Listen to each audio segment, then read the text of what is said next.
Mi padre me desheredó a los 19 años por elegir la música en lugar del negocio familiar. Siguieron 10 años de silencio hasta que su ataque al corazón lo llevó al hospital donde yo trabajaba como enfermera. Entré a su habitación, preparada para el rechazo, pero solo encontré a un hombre frágil sosteniendo un programa desgastado de mi primer recital. Asistí a cada presentación, susurró, siempre en la última fila. Tuvimos solo 6 semanas juntos antes de que falleciera, apenas el tiempo suficiente para desenredar una década de malentendidos, pero de alguna manera suficiente para encontrar paz. Nunca pensé que compartiría esta historia. Qué curioso cómo funciona el duelo. Te hace querer hablar cuando has estado callada por tanto tiempo. El día que mi padre me dijo que ya no era su hija, todavía arde en mi memoria. Puedo recordar el tono exacto de carmesí que tomó su cara. Cuando le dije que rechazaba mi lugar en la escuela de negocios para estudiar música. La compañía manufacturera Donovan había estado en nuestra familia por 3 generaciones. Se suponía que yo sería la cuarta. Estás tirando a la basura todo lo que construí para ti, dijo, con voz peligrosamente baja. Mamá estaba parada en la esquina de su despacho, con los ojos fijos en la alfombra persa. Estoy construyendo algo para mí misma, respondí, aferrándome a mi carta de aceptación del conservatorio. Su palma golpeó contra su escritorio de caoba. Entonces constrúyelo sin mi dinero, sin mi apellido, sin mí. Me fui esa noche con una mochila y mi violín. Pasaron 10 años sin una palabra. Llamaba a mamá en los días festivos, pero siempre sonaba nerviosa, como si él pudiera entrar. Mi hermano James se reunía conmigo para tomar café cada pocos meses, siempre en el pueblo de al lado. Pregunta por ti, decía James, pero ya, sabes lo terco que es. Terminé mi carrera, luché en audiciones y eventualmente encontré mi camino hacia la enfermería. Una carrera práctica que aún me permitía mantener la música en mi vida a través de orquestas comunitarias. No se me escapaba la ironía de que al final había terminado en una profesión práctica después de todo. El martes pasado comenzó como cualquier otro turno en el Hospital Mercy General. Estaba revisando historiales de pacientes cuando Lisa, de recepción, me miró. Emma, hay un Donovan en la unidad cardíaca. Ingresado anoche. Mi taza de café se congeló a medio camino de mis labios. ¿Cuál es el nombre? Robert, 68 años. Papá. Terminé mis rondas como en trance, debatiendo si ir a verlo. ¿Y si me decía que me fuera? ¿Y si estaba demasiado débil para reconocerme? ¿Y si moría pensando que lo odiaba? Cuando terminó mi turno, me encontré frente a la habitación 418, mirando el nombre en la puerta. Robert Donovan. Mi padre, el titán de la industria. Reducido a un número de paciente y un diagnóstico. Infarto de miocardio. Empujé la puerta. Mi credencial de enfermera dándome un permiso que no estaba segura de tener emocionalmente. La habitación estaba tenue. Solo el brillo de los monitores iluminaba su forma dormida. Se veía pequeño de alguna manera. Su cabello se había vuelto completamente blanco. Fue entonces cuando noté lo que sostenía. Un programa arrugado. Su portada azul descolorida, por el tiempo. Mi primer recital en el conservatorio. Había enviado invitaciones a mis padres sabiendo que no vendrían. Papá lo había dejado perfectamente claro. Debo haber hecho algún ruido porque sus ojos se abrieron. Por un momento, la confusión cruzó su rostro. Luego, el reconocimiento. Emma, susurró, con voz áspera. Me preparé para el rechazo, para la ira, para el frío desprecio para el que había ensayado respuestas durante una década. En cambio, levantó ligeramente el programa. Asistí a cada presentación, dijo, cada palabra claramente un esfuerzo, siempre en la última fila. El monitor sonaba constantemente mientras intentaba procesar lo que estaba diciendo. ¿A todas? Finalmente logré decir. Asintió. Luego, hizo una mueca por el esfuerzo. Nunca me perdí una. No quería distraerte o hacerte pensar que estaba interfiriendo. Me hundí en la silla junto a su cama, mis rodillas de repente débiles. Pensé que me odiabas, que odiabas mis decisiones. Decepcionado, corrigió. No odio, nunca odio. Sus dedos temblaron mientras buscaba mi mano. Demasiado. Orgulloso para admitir que estaba equivocado. Demasiado asustado de que no me perdonaras. Los médicos me dijeron esa noche que su pronóstico no era bueno. El daño a su corazón era extenso. 6 semanas, tal vez 2 meses con suerte, dijo. El doctor Chen suavemente. 6 semanas para recuperar 10 años. No parecía posible, pero de alguna manera lo logramos. Cada día después de mi turno, me sentaba con él. A veces hablábamos del pasado, a veces de música, a veces del negocio familiar, que James ahora dirigía con una visión más progresista, de la que papá jamás tuvo. Lo está convirtiendo en algo extraordinario, admitió papá una noche. Quizás tu rebeldía le mostró lo que era posible. Llevé mi violín una noche y toqué para él. La partita número 2 de Bach, la pieza que había interpretado en mi recital final. Sus ojos se llenaron de lágrimas mientras describía cómo se sentaba en el teatro oscuro, lo orgulloso que se había sentido, lo dividido entre sus principios y su amor. También tuvimos nuestras discusiones. Las viejas heridas no sanan sin limpiarlas primero, pero ya no había gritos, ni ultimátums. Solo 2 personas tratando de entenderse antes de que se acabara el tiempo. En su última semana me pidió que trajera mi vieja caja de música, la que me había regalado para mi 10º cumpleaños. Abre el fondo, me indicó. Dentro había una pequeña llave. Mi escritorio en casa, dijo. Cajón inferior derecho. Después de que falleció tranquilamente 3 días después, fui a la casa por primera vez en una década. Mamá rondaba nerviosa mientras yo abría su estudio. El cajón contenía una carpeta forrada en cuero. Dentro había programas de cada actuación que había dado, recortes de periódicos con críticas de conciertos que me mencionaban, incluso una grabación en CD de mi recital de graduación que no sabía que existía, pero lo que hizo temblar mis manos fue el montón de cartas, docenas de ellas, todas dirigidas a mí, todas sin enviar. Cada una comenzaba de la misma manera. Mi querida Emma, hoy te escuché tocar y las leí todas esa noche, con lágrimas corriendo por mi cara. La última estaba fechada apenas 2 meses antes de su ataque al corazón. Terminaba diferente a las otras. Me pregunto si alguna vez encontraré el valor para darte estas cartas, para decirte que mi orgullo me costó una década con mi hija, que verte desde lejos ha sido mi mayor alegría y mi más profundo arrepentimiento. Quizás algún día. Ayer encontré algo más. Mientras ayudaba a mamá a organizar sus papeles, descubrí que papá había establecido un fondo de becas en 1970, mi antiguo conservatorio, hace 5 años. El fondo Robert Donovan para la excelencia musical ha ayudado a docenas de estudiantes que no podían pagar la matrícula. Estudiantes justo como yo había sido. Mañana me reuniré con el director del conservatorio. La última modificación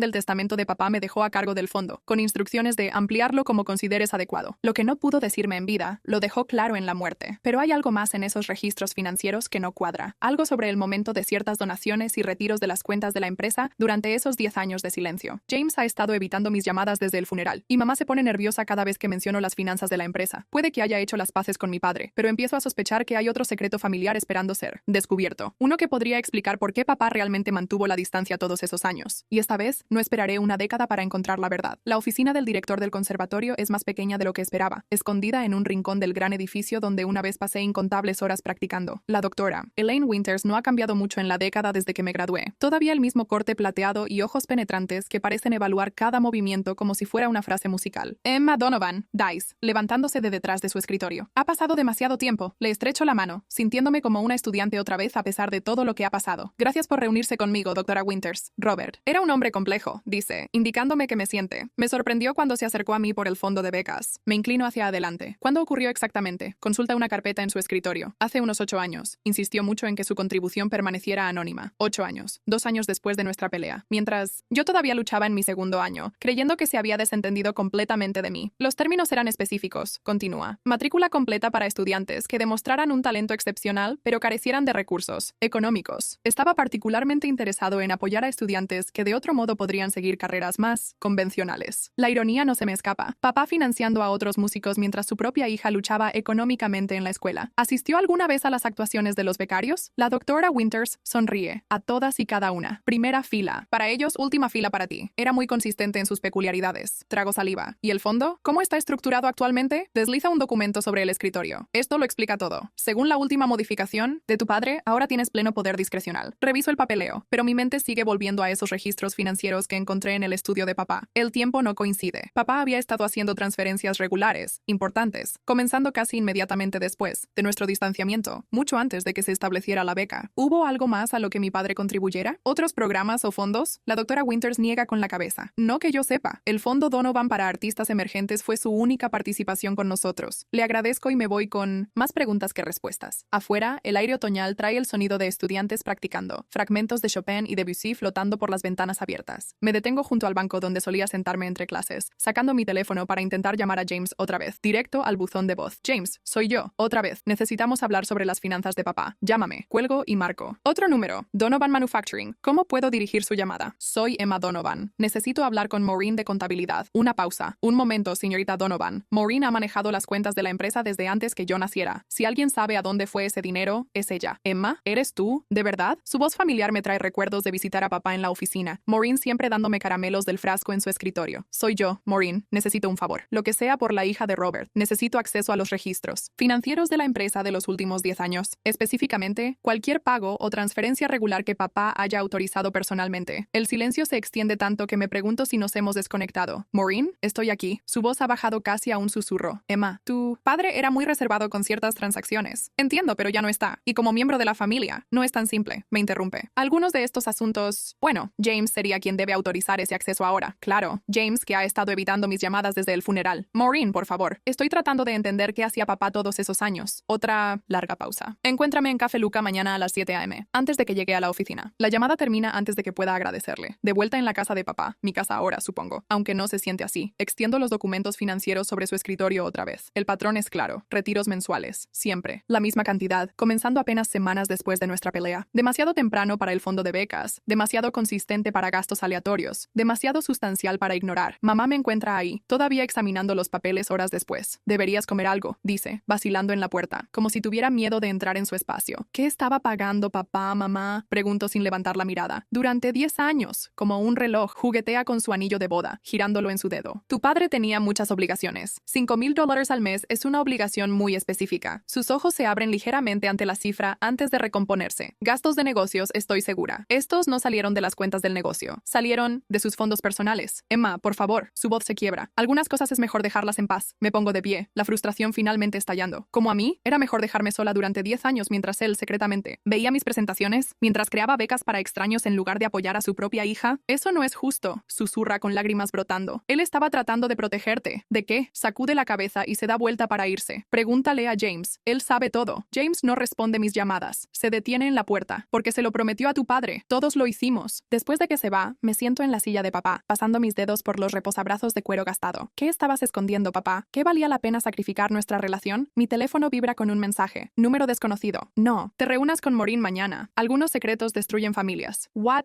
Miro fijamente el mensaje. Mi corazón acelerado. What? Nadie usa ese nombre. Debe ser un error. Llega otro mensaje. Tu padre me pagaba para mantenerme callado. Ahora se ha ido y el dinero se detuvo. Quizás es hora de la verdad. Intento llamar al número, pero ya está desconectado. Mañana me reuniré con Maureen, sin importar esta extraña advertencia. La última modificación de papá a su testamento me dejó a cargo por una razón. Amplíalo como creas conveniente, escribió. ¿Estaba hablando de algo más que solo el fondo de becas? Pienso en ese programa de concierto que guardaba, gastado, de tanto manipularlo. En la confesión en la cama del hospital. En 10 años de silencio mientras se sentaba en la última fila de cada presentación. Papá estaba protegiendo a alguien, a mí quizás, o tal vez a sí mismo. De cualquier manera, estoy cansada de que me mantengan en la oscuridad. Entre la reunión con Maureen mañana y el misterioso mensaje, estoy acercándome a lo que papá estaba ocultando. Y si James no quiere hablar conmigo voluntariamente, tendré que obligarlo. Después de todo, yo también soy una Donovan. Y los Donovan siempre encuentran la manera de conseguir lo que quieren. La mañana después de mi revelación sobre papá, me despierto con una claridad que no había sentido desde antes de su muerte. El dolor sigue ahí, un vacío que duele bajo mis costillas, pero ahora hay algo más también, un propósito. Reviso mi teléfono. James sigue sin responder sobre reunirnos. Típico. Mi hermano siempre ha sido el diplomático, navegando entre papá y yo durante esos 10 años de silencio. Ahora me está evitando, lo que solo confirma mi sospecha de que sabe algo. Preparo café y saco el diario de papá otra vez, hojeando las páginas que ya he leído docenas de veces. La mayoría de las entradas son mundanas, reuniones de negocios, citas médicas, alguna nota ocasional sobre James o la empresa. Entonces noto algo que no había visto antes. En el reverso de una página, presionado con suficiente fuerza para dejar una marca, M sabe. Pago realizado. M. Maureen, llamo al trabajo para reportarme enferma. Hay cosas que no pueden esperar, y necesito respuestas antes de mi reunión con Maureen mañana. Conduzco hasta Donovan Manufacturing, el imponente edificio de ladrillo que se suponía sería mi herencia. El guardia de seguridad me reconoce. Señorita Donovan, hace tiempo que no la veía, y me deja pasar sin preguntar. Los ojos de la recepcionista se agrandan cuando entro. Emma, ¡qué sorpresa! Sus dedos flotan sobre el teléfono. ¿Debería avisarle a James que estás aquí? No hace falta, digo con el tono autoritario de papá. Privilegio familiar. Tomo el ascensor hasta el piso ejecutivo, la memoria muscular guiándome por el pasillo hasta lo que solía ser la oficina de papá. Ahora el nombre de James está en la puerta. No toco. Mi hermano levanta la mirada de su computadora, su rostro, pasando por sorpresa, culpa, y finalmente adoptando una neutralidad cuidadosa que me recuerda tanto a papá que duele. Emma, ¿qué haces aquí? Necesitamos hablar. Cierro la puerta detrás de mí. Sobre papá, sobre lo que estaba ocultando. James suspira, se quita las gafas. Tengo reuniones todo el día. Cancélalas. Sus cejas se levantan ante mi tono. Nunca he sido la hermana confrontativa. Ese siempre fue el papel de papá. Y más tarde, cuando preparó a James para tomar el control, el de mi hermano también. Pero algo ha cambiado en mí. ¿Qué crees exactamente que papá estaba ocultando? Pregunta James con cuidado. Saco mi teléfono, le muestro el mensaje. Alguien más lo sabe. Alguien que piensa que merezco la verdad. La cara de James palidece ligeramente. Mira hacia la puerta de su oficina como verificando si hay alguien escuchando. Emma, hay cosas sobre papá, sobre la empresa, que son complicadas. Ponme a prueba. Duda. Luego presiona un botón en el teléfono de su escritorio. Carol, cancela. Mis reuniones hasta el mediodía. Me señala la silla frente a él. Siéntate. Me quedo de pie. ¿Quién es M? ¿Maureen? Sus ojos se agrandan. ¿Cómo sabes? El diario de papá. M sabe. Pago realizado. ¿Le estaba pagando? ¿Qué sabía ella? James se pasa una mano por el pelo. Otro gesto tan parecido al de papá que me duele el pecho. No es lo que piensas. Entonces, ¿qué es? Se levanta, se mueve hacia la ventana con vista al piso de la fábrica. ¿Recuerdas cuando papá tuvo esa demanda ambiental? Hace unos 15 años. Asiento. Fue una gran noticia localmente. Acusaciones de eliminación inadecuada de químicos. Papá ganó el caso. No ganó exactamente por mérito, dice James en voz baja. Había una jurado, Maureen Kelly. Papá la influenció. La habitación parece inclinarse ligeramente. ¿Estás diciendo que sobornó a una jurado? Era más complicado que eso. Hubo chantaje. Influencia mutua. James se gira para mirarme. Si esto saliera a la luz, incluso ahora, destruiría todo. La empresa, nuestro apellido, todo lo que papá construyó. ¿Es por eso que venía a mis presentaciones? ¿Por culpa? James parece confundido. ¿Qué? No. Eso no tenía nada que ver con Shigu. Entonces, ¿por qué se sentaba en la última fila durante 10 años sin hablarme? Mi voz se quiebra. ¿Por qué esperó hasta estar muriendo para decirme que estuvo allí? Por la promesa que le hizo a mamá. Las palabras me golpean como un golpe físico. ¿Qué promesa? James se hunde de nuevo en su silla. Después de su pelea, cuando te fuiste, mamá estaba devastada. Le hizo prometer a papá que no interferiría en tu vida, que te dejaría encontrar tu propio camino sin su influencia. Temía que si él se acercaba, intentaría controlarte de nuevo y lo rechazarías completamente. Mamá le pidió que se mantuviera alejado de mí. La traición es una herida fresca. Le pidió que respetara tus decisiones. Él lo llevó al extremo, como hacía con todo. James suspira. Quiso acercarse a ti muchas veces, pero había dado su palabra. ¿Y su palabra era más importante que su hija? ¿Para papá? Sí. James me mira a los ojos, pero no podía mantenerse completamente alejado. Así que llegó a un compromiso. Asistió a cada presentación, cada recital. Guardaba programas, reseñas, cualquier cosa con tu nombre. Me hundo en la silla, reorganizando los recuerdos. ¿Pero qué tiene que ver esto con Maureen? Nada directamente, pero después de que mamá murió, Maureen comenzó a pedir más dinero, amenazando con hacerlo público. Papá estaba lidiando con eso mientras intentaba descubrir cómo reconectar contigo sin romper su promesa a mamá. Mi teléfono vibra. Otro mensaje del número desconocido. Pregúntale sobre el incendio. Miro a James. ¿Qué incendio? El color desaparece de su cara. ¿Quién te está diciendo estas cosas? ¿Qué incendio, James? Se levanta bruscamente. Creo que deberías irte. No hasta que me digas la verdad. ¿La verdad? Se ríe amargamente. La verdad es que papá nos protegió a todos, incluyéndote a ti, de cosas que no quieres saber. Déjalo ya, Emma. Mientras me levanto para irme, furiosa y frustrada, mi teléfono vibra otra vez. Lo reviso fuera de la oficina de James. Unidad de almacenamiento 247. Instalación Westlake. Código 1967. Compruébalo tú misma. Conduzco directamente. Allí, con el corazón acelerado. El almacén está en las afueras de la ciudad. Filas de puertas metálicas idénticas bajo el sol ardiente. La unidad 247 está al fondo. El código funciona. El año de nacimiento de papá. Dentro, hay cajas de cartón apiladas ordenadamente, etiquetadas con la letra precisa de papá. La mayoría contiene registros comerciales, pero una pequeña caja en la esquina está marcada simplemente como evidencia. La abro con manos temblorosas. Dentro hay recortes de periódicos sobre un incendio en una fábrica hace 30 años. 3 trabajadores murieron. El informe oficial culpó al cableado defectuoso, pero una nota manuscrita de papá dice: encubrió fallos de inspección. MK tiene pruebas. MK, Maureen Kelly. También hay fotos. Papá con una Maureen más joven. Registros de pagos. Y en el fondo de la caja, una memoria USB etiquetada como seguro. Me lo llevo todo y cierro la unidad. En mi coche conecto la USB a mi portátil. Contiene un solo archivo de video. Papá, sentado en su estudio, mirando directamente a la cámara. Si ¿estás viendo esto?, dice. Entonces ya no estoy. Y alguien está amenazando lo que construí. Lo que hice estuvo mal. He hecho las paces con eso. Pero no dejaré que destruyan a esta familia. Explica todo. Los informes de inspección que falsificó para ahorrar dinero, el incendio que resultó, el encubrimiento. Como Maureen, entonces una joven periodista, descubrió la verdad pero aceptó callar a cambio de pagos que enviaron a sus hijos a la universidad. Como ella formó parte del jurado años después durante el caso ambiental, asegurando un veredicto favorable. Estoy grabando esto como protección, continúa papá. Maureen piensa que tiene poder sobre los Donovan. No se da cuenta de que he documentado todo. Cada pago, cada comunicación. Suficiente para asegurar una destrucción mutua. El video termina con papá luciendo cansado. Viejo. Quería ser un mejor hombre para ti, Emma. Para todos ustedes. Fallé. Pero todavía puedo proteger lo que más importa. El futuro de esta familia. Me quedo sentada en mi coche, atónita. Papá no solo se estaba protegiendo a sí mismo o a la empresa. Nos estaba protegiendo a nosotros de sus pecados. Mi teléfono. Suena. Es Maureen. Estoy deseando nuestra reunión de mañana, dice suavemente. Creo que tenemos mucho que discutir sobre el legado de tu padre. Sí, respondo, con voz firme mientras miro las pruebas en mi regazo. Creo que sí. Cuelgo y arranco el coche. James piensa que no quiero saber la verdad. Está equivocado. Lo que no quiero es ser manipulada. Ni por papá ni por James. Y ciertamente no por Maureen Kelly. Conduzco hacia casa, con la USB segura en mi bolsillo. Mi mente acelerada con posibilidades. Mañana, Maureen descubrirá algo que claramente no sabe. Papá le enseñó a James cómo dirigir un negocio, pero a mí me enseñó algo mucho más valioso. Me enseñó a jugar a largo plazo. La memoria USB parece que me quema el bolsillo mientras conduzco a casa. Tengo la radio a todo volumen, pero realmente no estoy escuchando la música. Mi mente está demasiado ocupada armando el rompecabezas que mi padre dejó atrás. Papá siempre decía que la información era más valiosa que el dinero. Cualquiera puede hacer dinero, me decía cuando era pequeña, sentada en su oficina después de la escuela. Pero el conocimiento, eso es lo que te da ventaja. Entro en mi camino de entrada y me quedo sentada un momento, con el motor en marcha. La casa está oscura. Debería entrar. Dormir un poco antes del enfrentamiento de mañana con Maureen, pero sé que eso no va a pasar. No con lo que podría haber en esta memoria. Dentro, me sirvo 2 dedos del whisky favorito de papá, la botella que había mantenido sin abrir desde el funeral, y enciendo mi portátil. El líquido ámbar me quema la garganta mientras inserto la USB una sola carpeta. Aparece en mi pantalla. Póliza de seguro. Eso era tan típico de papá. Siempre preparado para cualquier eventualidad. Dentro hay docenas de archivos, meticulosamente organizados y fechados. Registros financieros, correos electrónicos, conversaciones telefónicas grabadas, todo relacionado con Maureen Kelly. Empiezo con los archivos más antiguos y avanzo. Para mi tercer vaso de whisky, la imagen se vuelve dolorosamente clara. Maureen no había sido solo la asistente de papá. Había estado desviando sistemáticamente fondos de las cuentas de la empresa durante años. Pequeñas cantidades al principio, luego volviéndose más atrevida. Papá lo sabía. Había estado recopilando evidencia, construyendo un caso contra ella, pero nunca la confrontó. Nunca la denunció. ¿Por qué, papá? Susurro. A la habitación vacía. ¿Por qué dejarla salirse con la suya? Entonces abro un archivo etiquetado James y se me hiela la sangre. Es una serie de correos electrónicos entre mi hermano y Maureen que datan de hace 5 años. Habían estado trabajando juntos. James la había ayudado a acceder a cuentas, a las que no debería haber tenido acceso. A cambio, ella le había estado pasando información sobre las decisiones de negocios de papá, ayudándolo a posicionarse como el sucesor natural. Me tiemblan las manos mientras reviso sus intercambios. Hay una familiaridad en su tono que sugiere que su relación no era puramente profesional. Me siento mal. Mi teléfono vibra. Un mensaje de James. ¿Ya viste los archivos? Llámame cuando lo hagas. Lo ignoro y sigo leyendo. Los archivos más recientes son de apenas unas semanas antes de que papá muriera. Había estado planeando confrontarlos a ambos, no con acciones legales, sino con un ultimátum. El borrador de una carta detalla sus condiciones. Maureen renunciaría discretamente y devolvería lo que había tomado. James reconocería lo que había hecho y aceptaría ciertas condiciones para hacerse cargo de la empresa. Papá nunca entregó ese ultimátum. Su corazón falló primero. Mi teléfono vibra otra vez. James está llamando ahora. Lo mando al buzón. De voz. El último archivo en la unidad es una grabación de audio fechada 3 días antes de la muerte de papá. Le doy play y escucho su voz. Más débil de lo que recuerdo, pero todavía con ese tono firme. Emma, si estás escuchando esto, entonces las cosas no salieron como estaba planeado. Lamento ponerte esta carga, pero eres la única en quien confío para manejarla correctamente. James siempre ha sido brillante para los negocios, pero le falta criterio cuando se trata de personas. Maureen reconoció esa debilidad y la aprovechó. Hay una pausa. El sonido de una respiración dificultosa. He hecho arreglos con Walter Simmons en la firma. Él tiene copias de todo lo que hay en esta unidad, además de mis instrucciones. Contáctalo, pero no le digas a nadie más hasta que lo hagas. Ni siquiera a James, especialmente no a James. Otra pausa. Debí haberte traído de vuelta hace años. Ese fue mi error, uno de muchos. Pero tú tienes la fortaleza que esta familia necesita ahora. Siempre la tuviste. La grabación termina. Me quedo sentada en silencio. El vaso de whisky, vacío y frío en mi mano. Está amaneciendo cuando finalmente tomo una decisión. Me ducho, me visto con mi atuendo más profesional y guardo cuidadosamente la memoria USB en mi bolso. Tengo que hacer 2 paradas antes de reunirme con Maureen a las 9:00. Primero, la oficina de Walter Simmons. Luego el banco. Para cuando entro a Donovan Manufacturing a las 8:55, estoy armada con algo más que conocimiento. Tengo un plan. Papá le enseñó a James cómo dirigir un negocio, pero a mí me enseñó algo mucho más importante. Cómo ver a las personas como realmente son. Maureen está esperando en la sala de conferencias, con una sonrisa tensa en su cara. Emma, gracias por venir. Espero que hayas tenido tiempo de reconsiderar tu posición. Le devuelvo la sonrisa, poniendo mi bolso sobre la mesa. De hecho, Maureen, lo he hecho. He decidido aceptar tu oferta. El destello de triunfo en sus ojos es casi cómico. Con una condición, continúo. Me gustaría entender exactamente a qué estoy renunciando. ¿Podrías explicarme la estructura financiera actual de la empresa? Solo para tener claro cuánto valen realmente mis acciones. Su sonrisa flaquea ligeramente. No estoy segura de que eso sea necesario. El papeleo es bastante sencillo. Compláceme, digo, inclinándome hacia adelante. Después de todo, papá siempre decía que el diablo está en los detalles, y me enseñó a ser muy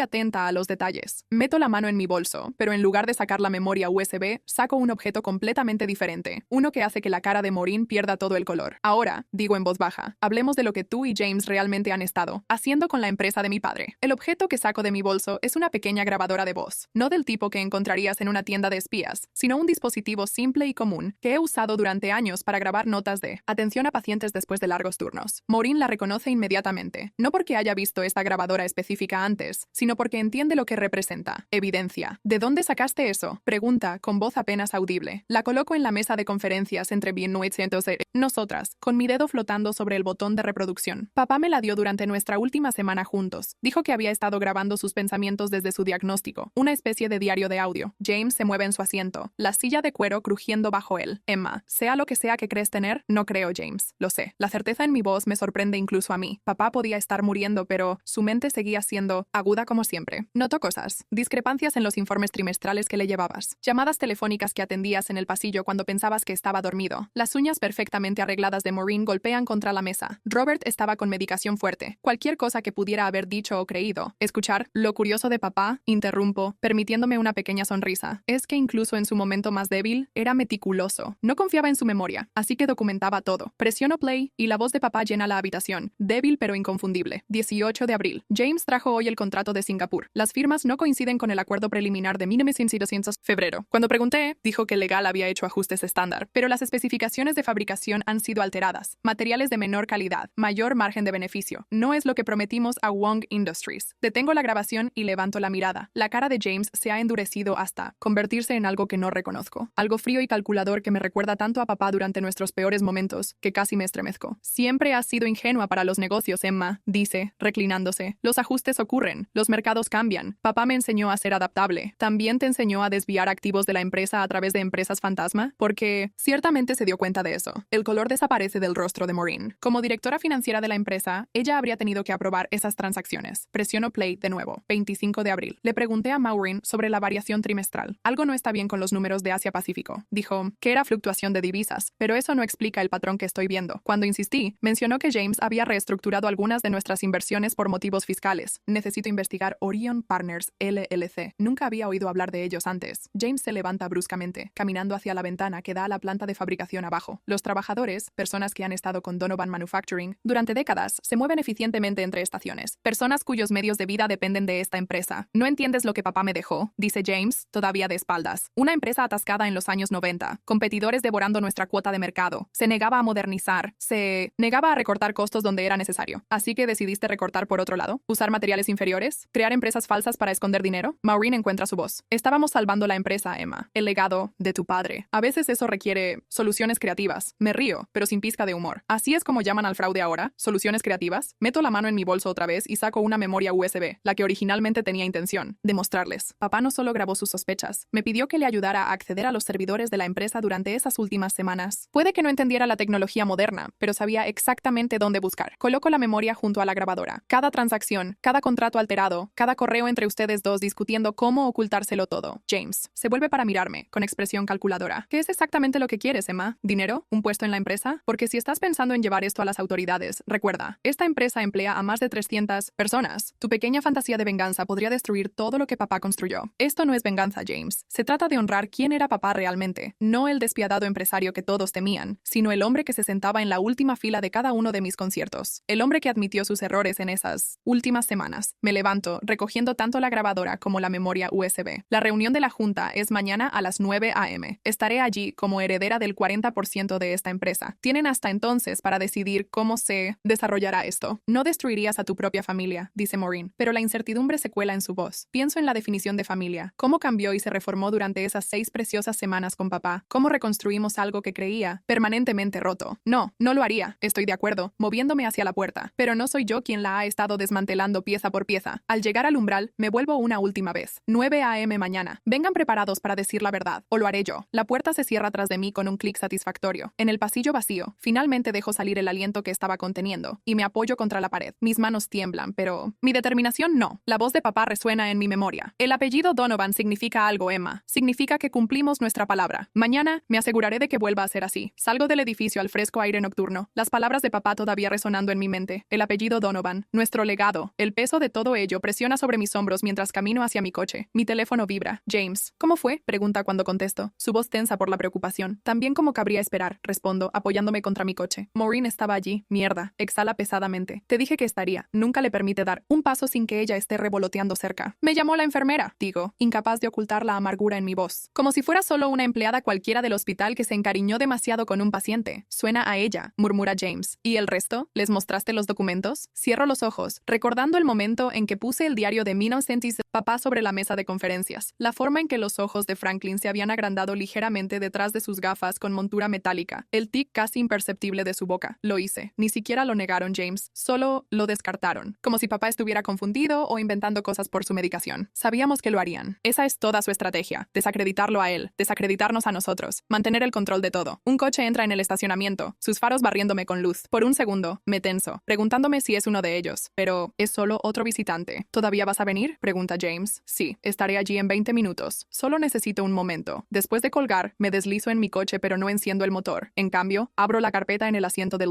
pasajero. Copias de todo lo que había presentado hoy. Documentos que deberían haberlos impactado. Deberían haberlos forzado a reconocer lo que habían hecho. La primera página es una fotocopia del diario de papá. Su letra cada vez más temblorosa hacia el final de su vida. La entrada está fechada, apenas 3 semanas antes de su muerte. Me reuní con Franklin hoy. Admitió que han estado desviando fondos de la fundación benéfica durante años. Dice que todo era legal por cómo estructuraron las votaciones de la Junta. Legal no significa. Correcto. ¿Qué pasará con las familias a las que prometimos ayudar? ¿Las becas? ¿La investigación médica? Maureen también estaba allí. Siempre allí. Observando, controlando. Construí esta empresa para ayudar a la gente, no para llenar los bolsillos de buitres. Paso a la siguiente página. Extractos. Bancarios que muestran transferencias sospechosas, todas autorizadas por Maureen y refrendadas por Franklin. Luego las actas modificadas de la Junta, sutilmente alteradas después del ataque cardíaco de papá para darles más control. Nada de eso había importado en esa sala de reuniones. Me habían mirado con desprecio apenas disimulado, como si fuera una niña jugando a los negocios. Franklin incluso me había dado una palmadita en la mano. Emma, querida, había dicho, tu padre estaba muy enfermo. Estas imaginaciones no son infrecuentes en pacientes con su condición. Mi padre estaba perfectamente lúcido, había respondido, con voz más firme de lo que me sentía. Y estos registros bancarios bancarios no son imaginaciones. Fue entonces cuando Maureen había intervenido. Todas sonrisas comprensivas y tonos condescendientes. Entendemos lo difícil que ha sido esto para ti. Reconectar con tu padre tan brevemente, solo para perderlo de nuevo. Es natural querer encontrarle un significado a todo esto. Arranco el coche ahora, la ira ardiendo fresca ante el recuerdo. Me habían descartado, la enfermera, la música fracasada, la hija que había abandonado el negocio familiar. ¿Qué sabía yo sobre gobierno corporativo o irregularidades financieras? Lon. Que no saben es que no estoy sola en esta lucha. James está esperando cuando llego a su casa. La mesa de la cocina ya cubierta de papeles. Me abraza fuertemente antes de servirme un vaso del whisky favorito de papá. Por el viejo, dice, levantando su vaso. Por papá, repito, el licor quemando agradablemente en mi garganta. ¿Así que te bloquearon completamente? Pregunta, sentándose, frente a mí. Completamente. Franklin actuó como si estuviera teniendo algún tipo de crisis inducida por el duelo. Maureen prácticamente se ofreció a recomendarme un terapeuta. James resopla. Por supuesto que lo hizo. ¿Dijeron algo sobre la fundación? Solo que está siendo reestructurada para máxima eficiencia. Hago comillas con los dedos. Lo que sea que eso signifique. Significa que la están desmantelando, dice James rotundamente. Las becas de investigación médica, el programa de becas, los proyectos de desarrollo comunitario, todo desaparecerá en un año. Mantendrán lo justo para conservar los beneficios fiscales. Lo miro fijamente. ¿Cómo puedes estar tan seguro? Desliza una carpeta por la mesa. Porque los he estado vigilando más tiempo de lo que crees. Desde el primer ataque cardíaco de papá hace 2 años, cuando empezaron a posicionarse. Abro la carpeta y me encuentro mirando fotos de vigilancia, impresiones de correos electrónicos, notas de reuniones, un registro completo de traición que abarca años. James, ¿qué es todo esto? Un seguro, dice simplemente. Papá sospechaba que algo andaba mal mucho antes de terminar en tu hospital. Me pidió que vigilara las cosas discretamente. He estado recopilando evidencia desde entonces. ¿Por qué no me lo dijiste? Mira su vaso. Al principio, porque no estabas hablando con papá. Luego, cuando reconectaron, él quería protegerte. Dijo que ya habías pasado por suficiente. Entonces, ¿qué hacemos con todo esto? Preguntó, señalando los papeles. James sonríe, y por un momento, se parece exactamente a papá. Ese mismo brillo determinado en sus ojos. Mañana por la mañana la Junta recibe estos documentos, junto con una solicitud formal para una reunión de emergencia. Simultáneamente, nuestros abogados presentan medidas cautelares que impiden cualquier reestructuración adicional de 1970, la fundación, y los auditores financieros que ya he contratado comienzan su trabajo. Lo miro fijamente, procesando lo que está diciendo. No van a ceder tan fácilmente, James. Han tenido años para cubrir sus huellas. Por eso necesitamos lo que solo tú tienes, dice, inclinándose hacia adelante. Los diarios originales de papá, la colección completa. Ellos no saben de esos, ¿verdad? Niego con la cabeza. No, me los dio el día antes de morir. Dijo que debía mantenerlos a salvo. Esa es nuestra carta ganadora, Emma. Tus copias solo eran para ver su reacción, para ver si confesarían cuando los confrontaras. Respira profundo. Mañana les mostraremos que no solo estamos haciendo acusaciones, vamos a recuperar lo que es nuestro. Pienso en las palabras de papá otra vez. El apellido Donovan significa algo. Significa que cumplimos nuestra palabra. Y si no es suficiente, pregunto en voz baja. James estira el brazo sobre la mesa y toma mi mano. Entonces lo hacemos público. Cada periódico, cada revista de negocios, cada plataforma de redes sociales. Lo quemamos todo si es necesario. Asiento lentamente, formando un plan en mi mente. Hay algo más. Algo que papá me dijo que no he compartido con nadie. James levanta una ceja. Me habló de una cuenta oculta. Fondos de emergencia que mantenía separados de los libros de la empresa. Dijo que la información de acceso estaba en la parte trasera de su diario más antiguo, el de cuando comenzó la compañía. Los ojos de James se abren de par en par. ¿Tienes ese también? Asiento. Y sé exactamente dónde buscar. Trabajamos toda la noche, armando las partes finales de nuestra estrategia. Al amanecer, estoy agotada pero decidida. Mientras la primera luz se filtra por las ventanas, miro la pila de evidencia que hemos recopilado. Ellos creen que todo terminó, digo suavemente. Creen que ganaron ayer. James sonríe con determinación. No tienen idea de lo que viene. Saco mi teléfono y envío un solo mensaje al número que papá me había dado hace semanas. Su abogado de mayor confianza. La única persona en la firma que no estaba en el bolsillo de Maureen y Franklin. Es hora. Escribo. Sala de reuniones. 9 a.m. Trae a todos. La respuesta llega casi al instante. Listo cuando tú lo estés. Miro a James. Una extraña calma apoderándose de mí. En unas horas volveré a entrar en esa misma sala de conferencias. Pero esta vez no me van a descartar. Esta vez llevaré los diarios completos de papá, la información de la cuenta y algo más que no esperan. La grabación que hice en secreto ayer de toda su conversación, incluyendo sus admisiones involuntarias. El apellido Donovan significa algo. Y hoy voy a recordarles exactamente qué es. Papá falleció un martes, el mismo día de la semana que lo encontré en el hospital, exactamente 6 semanas después, tal como el Dr. Chen había predicho. Sostuve su mano mientras daba sus últimos respiros. James al otro lado de la cama, ambos susurrando que lo amábamos, que estaba bien irse. El funeral fue pequeño pero digno. Antiguos colegas, algunos viejos amigos, y Maureen, la asistente. De papá durante 20 años que aparentemente había sabido de mí todo el tiempo. Tenía una foto tuya en su escritorio, me dijo en la recepción, detrás del retrato familiar, donde solo él podía verla. La miraba cuando creía que nadie lo estaba viendo. Quería estar enojada por eso, por ese orgullo secreto que no hizo nada para cerrar la brecha entre nosotros. Pero no pude reunir la emoción. 6 semanas de reconexión habían agotado mi capacidad para la amargura. En cambio, solo me sentía vacía. James me pidió que me quedara en la casa familiar, unos días después del funeral, para ayudar a ordenar las cosas de papá, dijo. Pero yo sabía que estaba preocupado por mí estando sola. Acepté, no porque quisiera, sino porque no podía enfrentar volver a mi apartamento vacío todavía. Así fue como me encontré en el Lino estudio de papá a las 2 de la madrugada, 3 días después de haberlo enterrado, hurgando en los cajones de su escritorio como una ladrona. No buscaba nada específico, solo buscaba pedazos de él que pudiera conservar. Otra conexión, otro hilo para tejer en el tapiz incompleto de nuestra relación. El cajón inferior estaba cerrado con llave. Casi seguía adelante, pero algo me hizo revisar el pequeño cuenco de cerámica donde siempre guardaba llaves de repuesto. Ahí estaba, una pequeña llave de latón que encajaba perfectamente. Dentro del cajón había un diario encuadernado en cuero y una carpeta etiquetada Emma. Mis manos temblaban mientras la abría. Programas de conciertos, todos sellos, cada actuación que había dado, desde ese primer recital hasta mi exhibición final antes de abandonar la música por la enfermería. Recortes de periódicos donde aparecía mi nombre, incluso solo en listas de conjuntos. Una copia de mi licencia de enfermería. Una fotografía mía en uniforme, claramente tomada sin mi conocimiento, fuera del hospital. Había estado siguiendo mi vida todo el tiempo, observando desde la distancia, orgulloso pero en silencio. Debajo de la carpeta había un sobre sellado con mi nombre escrito con su caligrafía precisa. Rompí el sello y saqué una carta fechada hace apenas 2 semanas. Emma, si estás leyendo esto me he quedado sin tiempo. Hay tanto que todavía necesito decirte, pero nunca he sido bueno con las palabras, no con las importantes de todos modos. Me equivoqué, en todo. Tu valentía para seguir tu pasión era algo que debería haber celebrado, no castigado. Mi orgullo nos costó 10 años que nunca recuperaremos. Hay algo que debes saber sobre Maureen. Es más que solo mi asistente. Ha estado administrando un fideicomiso a tu nombre durante los últimos 8 años. Lo establecí después de verte interpretar a Tchaikovsky. Estuviste tan brillante esa noche que finalmente entendí lo que había intentado negar. El fideicomiso contiene la mitad del valor de Donovan Manufacturing. James conoce este acuerdo y lo apoya completamente. Encontrarás todos los documentos en la caja fuerte detrás de mi retrato. Combinación 19-10-86. El día en que naciste. No espero que esto compense el tiempo perdido, pero quizás pueda darte opciones que una vez intenté quitarte. Vuelve a actuar. Viaja. Construye algo propio. O no hagas nada con ello. La elección es tuya, como siempre debió haber sido. Con amor y arrepentimiento, papá. Me quedé ahí sentada en shock, con la carta apretada en mi mano, mientras amanecía ahí next Einstein a través de las ventanas. La mitad de la empresa no tenía sentido. Papá me había desheredado, me había cortado por completo. Y ahora esto, cuando James me encontró, seguía sentada allí, rodeada de programas y recortes. ¿Lo encontraste?, dijo simplemente, apoyándose en el marco de la puerta. ¿Lo sabías?, pregunté, con la voz ronca. ¿Sobre el fideicomiso? Sí, sobre todo esto. Hizo un gesto hacia los recuerdos esparcidos a mi alrededor. No, ese era su mundo privado. ¿Por qué no me lo dijiste? Me hizo prometer que no lo haría. Dijo que quería explicártelo él mismo. Pasé la siguiente semana en un trance, reuniéndome con Maureen y los abogados de la familia. El fideicomiso era real y sustancial, más dinero del que podría gastar en varias vidas. Pero algo se sentía mal. Mientras los abogados hablaban monótonamente sobre implicaciones fiscales y estrategias de inversión, un nombre seguía apareciendo en la documentación. Walter Green, el antiguo socio comercial de papá. ¿Quién? ¿Es exactamente Walter Green?, pregunté durante una reunión. El abogado y Maureen intercambiaron miradas. Walter fue socio de tu padre en los primeros días, explicó Maureen cuidadosamente. Tuvieron un desacuerdo hace unos 20 años. ¿Qué tipo de desacuerdo? Del tipo que involucra demandas y órdenes de restricción, dijo James desde la puerta. No lo había oído llegar. Walter intentó expulsar a papá de su propia empresa. Casi lo logra también. Esa noche, investigué un poco. Walter Green ahora era CEO de Green Industries, un competidor directo de Donovan Manufacturing, y según noticias de la industria, estaban a punto de intentar una adquisición hostil, dirigida a la empresa de mi familia. El momento no podía ser coincidencia. Papá muere, y de repente Green hace su movimiento. Me encontré de nuevo en el estudio de papá, buscando entre sus archivos con nuevo propósito. Allí, en un compartimento oculto de su escritorio, encontré lo que buscaba, una memoria USB, etiquetada simplemente Walter. Los archivos que contenía eran condenatorios, registros financieros, correos electrónicos, conversaciones grabadas, evidencia de espionaje industrial, fraude fiscal y cosas peores. Papá había estado construyendo un caso contra Walter durante años. Llamé a James inmediatamente. Necesitamos hablar sobre Walter Green. 2 días después, me senté frente al mismo Walter en un restaurante que él eligió. Había aceptado la reunión pensando que estaba allí para discutir la venta de mis acciones recién adquiridas. No sabía que James estaba sentado en el bar, o que Maureen estaba en un auto afuera. Emma, me alegra tanto que te hayas puesto en contacto, dijo Walter con falsa simpatía y encanto practicado. Tu padre y yo tuvimos nuestras diferencias, pero siempre lo respeté. ¡Qué tragedia! Sí, es trágico. Estuve de acuerdo, bebiendo mi agua. Casi tan trágico como lo que está a punto de pasarte. Su sonrisa vaciló. No estoy seguro de entender. Coloqué mi teléfono sobre la mesa entre nosotros, con la pantalla hacia él. En ella había un solo correo electrónico, uno de cientos, en la memoria USB, que probaba que había pagado a un empleado para robar información confidencial de Donovan Manufacturing. Eso es solo una muestra, dije en voz baja. Lo tengo todo, Walter. Todo lo que mi padre recopiló a lo largo de los años. Toda la evidencia de lo que has hecho. Su cara perdió el color. No puedes posiblemente, pero puedo, y lo haré. Me incliné hacia adelante, sintiendo una extraña calma apoderarse de mí. A menos que retires tu oferta de adquisición. Permanentemente. Intentó fanfarronear, amenazar, pero podía ver el miedo en sus ojos. Sabía que lo tenía atrapado. Mientras lo veía retorcerse, sentí que algo cambió cambiaba dentro de mí. Esto no se trataba solo de proteger el negocio familiar, se trataba de terminar lo que papá había comenzado, de justicia. Walter finalmente recuperó la compostura lo suficiente para burlarse de mí. Eres igual que tu padre, terca, ilusa. Él también pensó que podría derribarme. La diferencia es, dije, recogiendo mis cosas y poniéndome de pie, que yo no voy a cometer sus errores.